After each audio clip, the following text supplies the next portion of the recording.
বন্ধু, আরে প্রতিদিন তুই হুট করে আমার ভয় দেখাস কে লাগিয়া? আরে তুই তো জানোস তোর এরকম একটা বন্ধু আছে, তাইলে তুই ভয় পাস কে? চল, আজান দিয়েছে, নামাজটা পড়ে আসি। নামাজ পড়তে তুই যা, আমার অনেকগুলো কাজ আছে, কাজগুলা শেষ করতে হইব।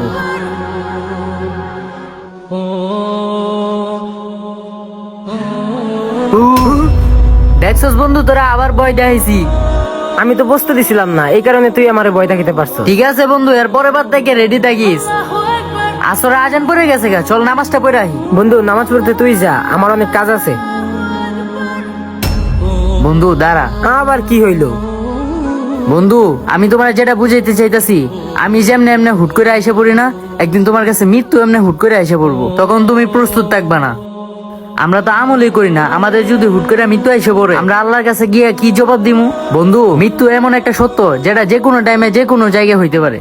আমাদের প্রত্যেকটা মানুষের মৃত্যুর স্বাদ গ্রহণ করতেই হবে। বন্ধু, আমার বলতে আমি বুঝতে পারছি, আজকে থেকে আমি নামাজ পড়বো। চল, এখনই আমরা দুইজন গিয়ে নামাজ পড়ে আসি। সময় থাকতে আসুন আমরা সবাই 5 ওয়াক্ত নামাজ পড়ি।